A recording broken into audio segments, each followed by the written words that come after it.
Hello hello hello hello hello hello hello नहीं नहीं उधर पीछे बैकग्राउंड में खोल रहा है ना અહીંયા નહીં ત્યાં એ પાછળ બેકગ્રાઉન્ડમાં દૂર દેખાશે એવું પડ્યું છે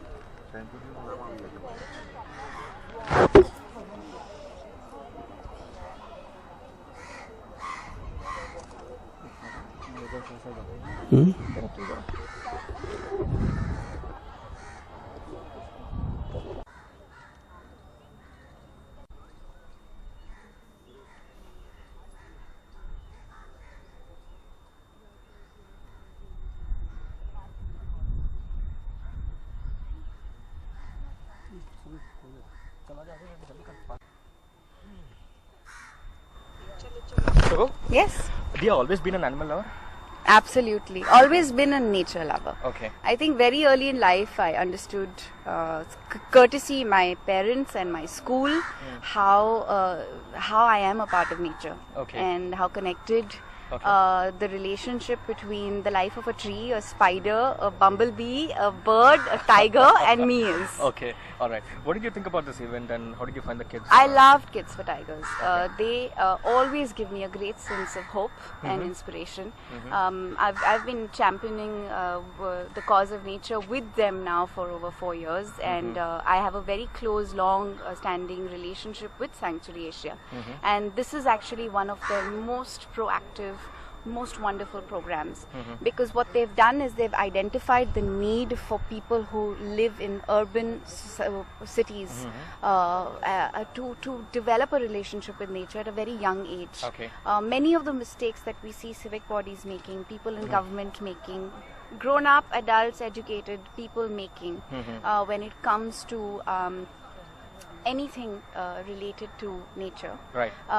is a consequence of an apathy, Okay. a lack of awareness and Okay. a lack of relationship, Right. and the basic understanding Right. that we are all connected.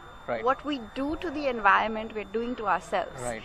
And Right. in the recent past, we've had so many glaring examples of that apathy, whether it is the smog that is covering Mumbai, courtesy the fire at Deonar, which was torching plastic, you know, and it really makes you wonder why would a human being do something like that? And then it asks another question, a bigger question, which is, what is the role that we are playing as people who belong to civil society? Okay. How aware are we as consumers of how much waste we are creating, and what kind of waste are we creating? Right. You know, and Right. what are we doing with that waste? Right. So up until now, until people started losing their lungs and feeling the smog, literally, nobody really asked, where's all the garbage from our homes going? Oh, there is a Deonar. And that is why it was torched. So we know that there's thousands of tons of plastic that has landed up in our ocean. We don't have enough land to accommodate our waste.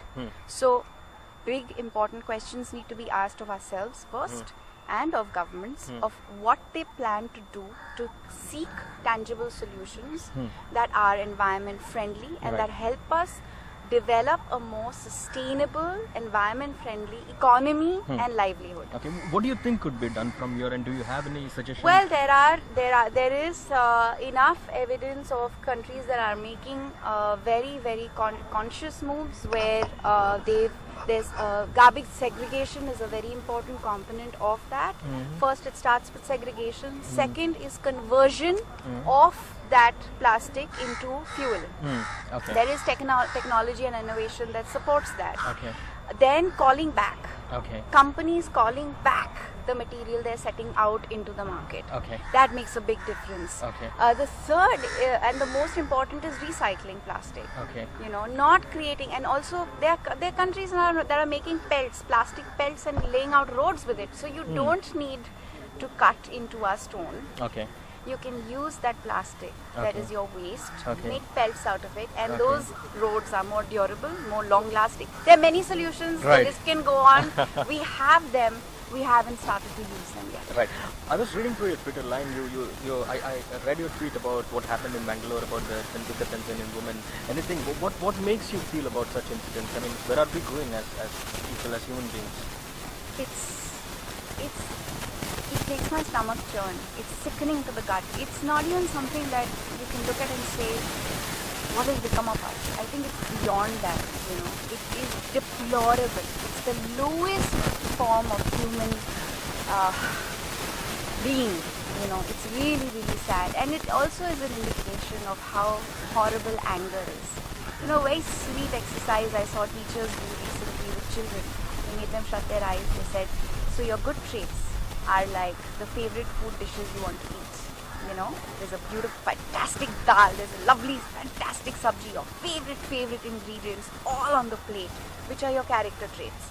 And then you put a burnt chapati on that plate. Can you eat those good things with that burnt chapati? No, you can't. And that's the role anger plays in our life. And that is also something that makes us wonder, as people who are living in an environment that is causing such a lot of anger, do we need to find ways? Nature plays a role there. Correct. Again. Correct. When you're under a tree, you're peaceful. Correct. It's all connected, and you might think that I'm very conveniently bringing it right back, but it's a fact.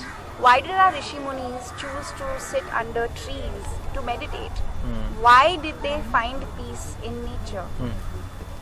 Our hot streets, our lack of green cover, our pollution, all of that creates anger. Correct. And that then compounded by apathy, lack of awareness, insecurity, frustration, these are all, everything plays a role on your psychology, right? On your psyche. Right. And then you have things like this that happen. Right. On the Bollywood front, anything lined up? Any films that you're producing? Yes. Maybe Bobby Jasus Part 2? Lots of wonderful things happening in the pipeline. We've been working fervently at some beautiful scripts. Okay. We're working with some wonderful directors. I can't wait to make those announcements because you can make it right now. No, there will be another platform for that. But all I want to say is that I've never been more happy and I've never found more meaning in my life like I have. Will you make a comeback as an actress as well anytime soon? Where did I go? No, okay. Okay. See, this is another thing, right? We tend to compartmentalize people's identity as well, and I think a lot of us are pushing those lines, and we're saying we're more than this. There's a lot more to offer, and I hope that more media starts addressing that and acknowledging that as us as human beings, and stops using stereotypical descriptions of actresses like, when are you making a comeback? I'm an artist, I will always be, I didn't go anywhere, I didn't stop being an artist. Okay, one last question. Between you and Priyanka Chopra, she's making waves in the US, Yes. Oscars coming up. Yes, I'm so proud of her. Okay. We started off together. She's always been a fiercely hardworking individual. She's always been very ambitious. She's had big dreams, and it's just wonderful to see her achieve those dreams and go places. I think she would win an Oscar someday for India? Why not? Okay. Why not? And that will be a great day for us. And I hope many more women in India start representing us, our country, and our artists, our talent in other parts of the world. Okay. Thank you very much, Thank dear. you. Thank It's you. been Lovely a talking to pleasure. you. Thank you.